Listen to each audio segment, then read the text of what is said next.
Hey guys, welcome back to the Prime Dude podcast. I'm your host, Rob Edwards, and yes, you can be overdressed. There's such a thing. What did You're you just just coming say? off stupid. I'm coming off as stupid. You're wearing tuxedos to a job that requires you to clean bathrooms. Please leave this office. We're done with this interview. Do we get any sort of souvenir? Get out of my office! Especially in business. That's really what I focus on here because it's incredible to see, especially what some younger guys are saying on things like Discord, on Instagram, you name the social media platform, even here on YouTube. People that haven't worked in the professional world in years, even decades, are out there telling you how you should wear your clothes. So we're going to get into that. We're going to talk quickly about that, talk quickly about why you're dressing better than you think you are. And then I'm going to talk about some of my favorite American brands, shoes that I think are worth always keeping an eye on, even though maybe some of these brands have changed hands and ownership and are still trying to compete with the English, Italian, or even some of these hot Indian or Chinese shoemakers like Yearn, or you think about Bridlin or Blackbird Shoemaker in India. There's tremendous competition out there, but I still have some American shoes, even a pair that I just got on eBay that I'll talk about. So jumping right in how to dress, first of all, I've got 20 plus years experience in the professional world. I wear suits quite a bit for work, jackets, trousers, you name it. And there is a consistency in style that will always work in business, especially here in the United States. But I've also done business internationally in Europe and in Asia. In keeping it simple and being aware of trends and ignoring them, I talked about that recently about how classic and really timeless cannot necessarily be the same thing. I'm a big believer in minimalism and being timeless in your wardrobe selections, especially for work.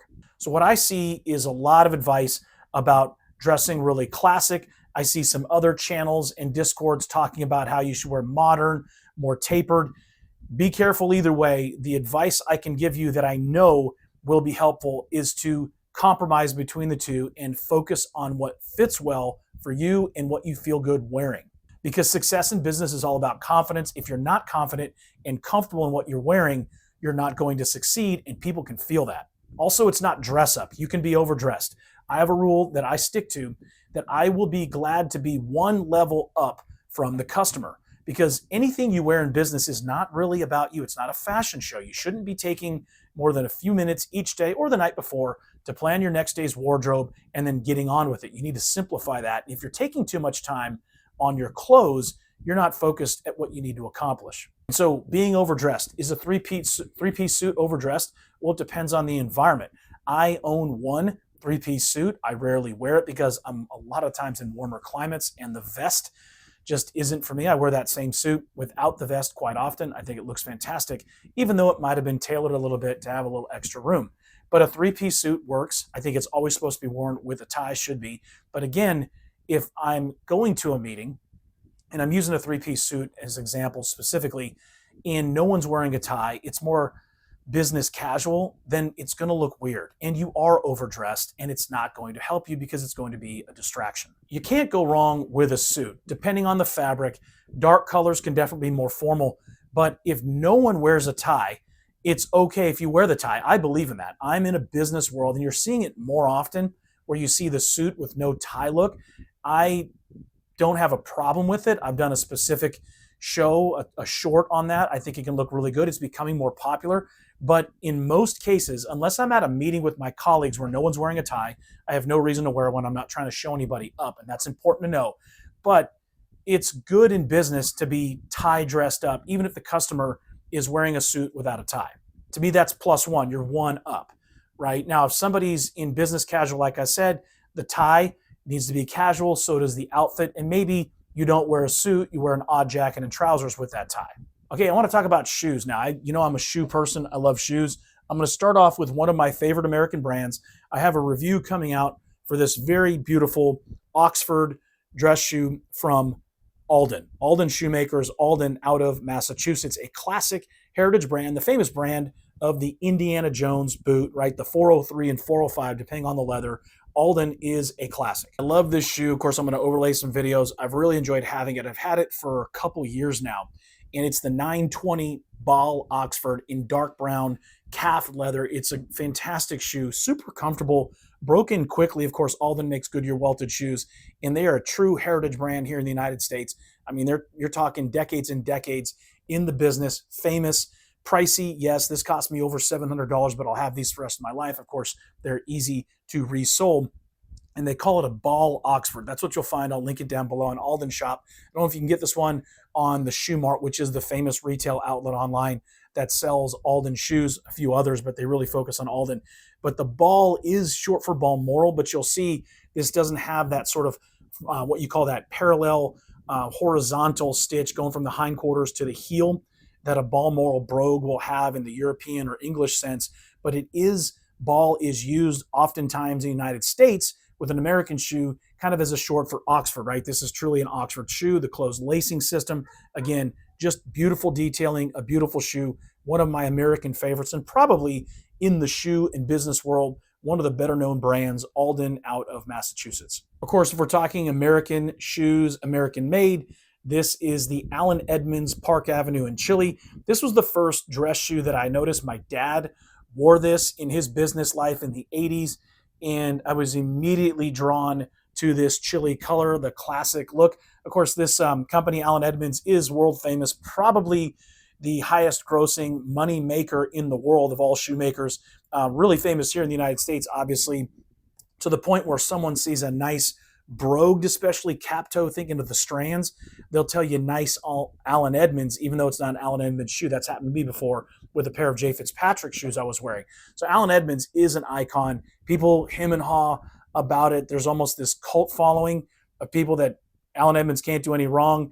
But of course, there are people that point out that this company has changed ownership, changed hands through venture capital. It's definitely leveling out and improving in quality, but they've expanded. I mean, they made a couple years ago like $700 million in that year, 2024. So it's no joke how much money they make, and they've expanded and modernized, but they still carry the classics. This I will also have forever.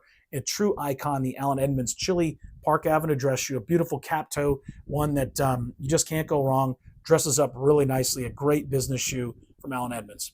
This third and final shoe I want to talk about, another tip of the cap to Allen Edmonds, but this is a vintage McNeal dress shoe. This is the McNeal in Shell Cordovan in beautiful color 8. I got it for $99 on eBay. I have not had a chance to wear these. This is a recent purchase, but as you can see, fully leather sole. Well, you got the, of course, rubber heel top topper here in that V formation that Allen Edmonds is still stuck with in a number of their shoes, but you can see not a lot of wear here. Really nice condition. I was stunned. I thanked the seller profusely for this. I couldn't believe it was there. I bought it right away. Turned out to be better looking than the pictures. Again, a wingtip derby, right? Open lacing system, a easier to shoe to dress with your odd trousers, your jacket. Even I think I'd wear this with denim in a snappy, casual environment. Super excited to get this Color 8 Shell Cordovan in a vintage style, barely worn, barely used. You know, this is your old school Allen Edmonds, over 20 years now. This was, I think, if I dated it, was like an early 90s model. So I was super excited to get it. This is when they really made, just an absolute beautiful dress shoe in strong, of course, Goodyear welted, which Allen Edmonds still is. But again, this was when they made them right. This is when they made them, I think, at a little bit higher quality standard before a couple companies bought them out. The McNeal from Allen Edmonds, got it on eBay. I can't tell you guys enough. I've talked about it before. eBay is a great place to start your shoe collection, your wardrobe, or to find something really unique like this. Now, I have not scored anything like this in my couple years really getting into eBay, but this can happen in my size. It fits perfectly. The McNeal and Shell Cordovan, super psyched about it. So that's it for the show, gentlemen. Again, feel good wearing what you're wearing. You're doing better than anyone's telling you you are online, whether it's YouTube, Discord, Reddit. It's amazing how many people are critics and how many of them, the majority, are not really out there living and doing it. They're basing their fashion on what they see online, and it's more dress up than it is business for them. And you shouldn't be letting these folks, these guys, affect you. I'm part of some really good Discords. I get some ideas, but it's interesting. Many times on these channels, if you don't dress like you're in Peaky Blinders, you're not good enough for their little crew. That's nonsense. That's not how you want to dress in the real business world. Maybe if you're closing deals in Wales or Scotland in the winter, yeah, you're going to be wearing more tweed, more browns, and more heavier, thick woolen fabrics, which I love. but it's not 1928, it's not 1879, the good old days, right? The golden eras of fashion and suits, even going through into the 1950s until people started ruining it in the 1960s with their laissez-faire attitude about fashion. Of course, things have stayed pretty casual or gotten more casual recently. I'm not a huge advocate of that. I think in business, you have to have a standard. You got to wear a good suit. You need navy or gray, no problem. Make sure it's tailored to your body. You can get it off the rack.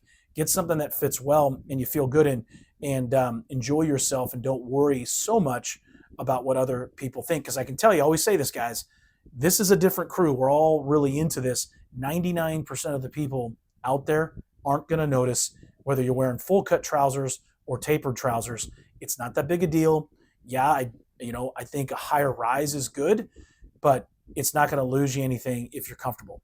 Want to mention this shirt. I'm wearing this beautiful blue houndstooth flannel from Leadbury, one of my favorite brands. I'll link the review down below. I did a full Leadbury shirt review after owning them for a year. Great company, some things you need to know. Watch the review, find out more about those shirts. Again, guys, drop your comments down below. Tell me what you think about American-made shoes, if you're done with them, if you still love them. Really curious if anybody overseas buys an Alden shoe or Allen Edmonds. I've not had a comment from anybody that says they do, and it's really interesting, man. You guys in the UK are super loyal, and I think it's also, like it is for here, buying a UK shoe, it's more expensive. I'm sure it's going to cost you more, especially now, but even before when you're buying overseas. So get it, but just let me know what you think. Also, talk more about fashion. Put your comments down below. Am I wrong? Should you be only one style of dress, one style of clothing, suits and jackets, everything like that, pants for business, or is there a scale? Is it flexible? Thanks for everything, guys. Thanks for your support. Like, subscribe, turn on your alerts, and as always, stay prime.